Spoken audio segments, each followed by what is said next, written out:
汉斯·布里克斯，前联合国武器核查委员会主席，前国际原子能机构总干事。2003年受时任联合国秘书长安南委任，布里克斯成为伊拉克大规模杀伤性武器调查小组主任。在多次赴伊拉克核查后，布里克斯认为伊拉克并不拥有美国情报声称的大规模杀伤性武器。布里克斯代表联合国多次与美国时任国务卿鲍威尔和总统小布什对峙，指出美国以大规模杀伤性武器攻打伊拉克的理由并不充分。10年后，美国情报称叙利亚政府军而不是反对派使用了生化武器，并以此作为军事干预叙利亚的理由。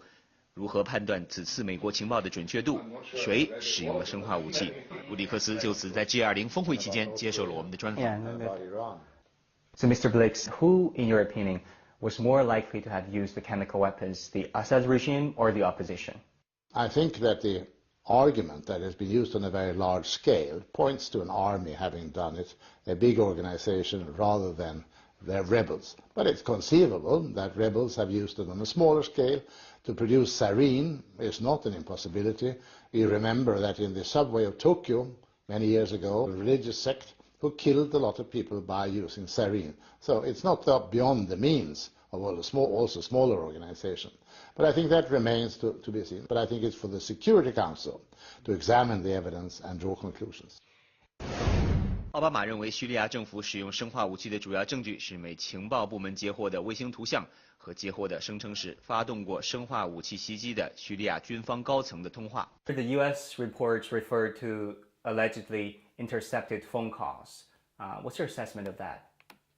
Looked at from a distance, I give very little value to such evidence. I remember when Foreign Minister Colin Powell sat in the Security Council and he played to us intercepted telephone messages.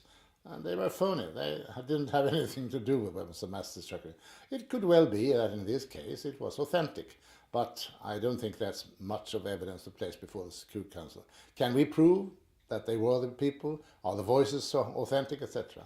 But I think there will be other means of evidence, notably analysis of samples. But of course the samples have to be provided then directly and not having gone through many hands.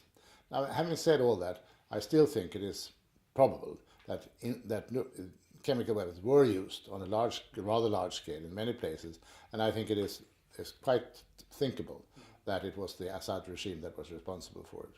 U.S. President Obama said that he's comfortable going ahead with a strike on Syria without the UN resolution because he said the United Nations Security Council is now completely paralyzed and is unwilling to hold the Assad regime accountable. Well, I think it sounds like the US placing itself in the role of a world police. The Security Council is for the whole world, and it is to that council that we have to look for action and for reaction. It is sometimes paralyzed, often paralyzed during the Cold War, and can be so now, but it's not always paralyzed. It sends lots of peacekeeping operations to Africa, for instance. It was not paralyzed in 1991 when they intervened against Saddam Hussein's occupation of Kuwait. It was not paralyzed in the case of Libya. Now, it also depends upon what will they become paralyzed about. What are the proposals that are vetoed or stopped by the United States? If they simply say that, yes, we want the Security Council to decide on a military action against Assad, well, maybe, very likely, they run into resistance from China and from Russia. But deciding on military action is not the only thing that the Security Council can do. In the case of Iran, for instance, they have taken decisions on economic sanctions. And there are many other things they can do. So I think the action should still be in the Security Council. And if the US goes ahead and says we don't care about the Council, I think that's an arrogance. Do you think that somehow the UN mandate should be expanded? Because right now we know that the UN inspection team will only identify if the chemical weapons were used, but not who used it. Well, it may take more time for them to do so. I think that all the evidence that there is, and it's not in the United States now, it's also French evidence and German evidence and others, and reports that it should be before the Council to judge. I think it's a pity that for the moment we do not have a joint world condemnation of the use of chemical weapons, if we now assume it's established that chemical weapons have been used. Simply to have the US and other individual states condemning it is not enough. I hear that the Iranians would condemn it, and I hear that the Russians would do it, and I have no doubt that China would also condemn a use of chemical weapons. Where they may stumble or disagree may be to point, to indicate to a particular culprit. But let's start where we can, where we are agreed, namely a very thorough international condemnation of the use of chemical weapons. Thereafter, I think that people in most places say that it is not enough to send cruise missiles. If you want a reaction, the reaction should be to stop the war, to get a ceasefire and to stop the war. And I think that could be achieved because we know that both the rebels and the government, they need supplies of weapons and they need money. And they get that from some place. If they didn't get any weapons and money, then they couldn't pursue the war. We have reports that Saudi Arabia and Qatar are supporting rebels. We have reports saying that Russia and Iran are supporting the others. I don't know what any reports of China supporting anybody. But anyways, these are indicated. Now, could one not agree in the Security Council that all those who support either side in the war will demand of their friends that they accept the ceasefire of a particular date and that they accept the conference also of a particular date? And if they don't do that, and if they don't accept it, that the weapons and other support will will cease. There will be no more. There is a leverage against them, and I think that should be made use of and agreed upon through negotiations under the Security Council. What do you make of Obama's decision? Do you think that's a restraint from using his war-waging executive power, or do you think that is more political calculations built into it? Well, I would imagine that from a point of view of domestic politics, he would want to have a vote in the US Congress, because there are many in the US Congress who are very negative to this. There are isolationists on the one hand, and then there are people like Senator McCain who think that this is not enough and that they should go further. So I think that he would, having a vote that I support him, he would stand much stronger. He could not be criticized later on. But if a vote goes against him, well, then there may be a question whether he really can proceed.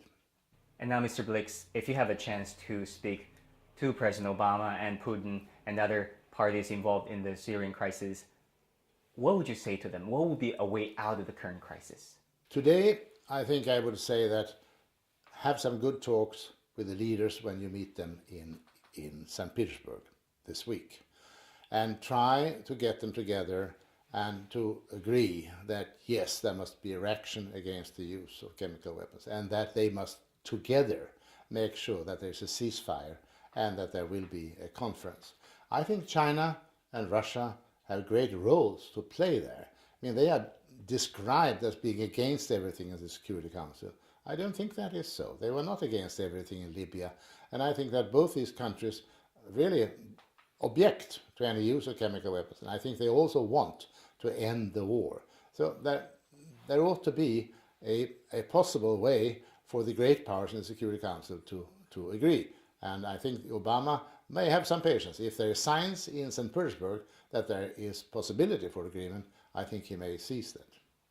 Okay. Now, there is one further point in this, and that is that to explain why does it seem so important for Obama to go ahead here. And it's not only that there must be a reaction against the use of chemical weapons and the red line that he had, that instead he would use it.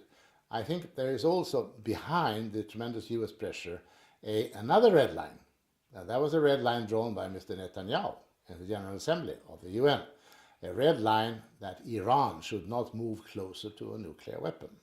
You see, those who will support an intervention in Syria, they will say, if we do not shoot now, then the Iranians will say that the threat against us, that weapons may be used against us for the nuclear program, that is not real.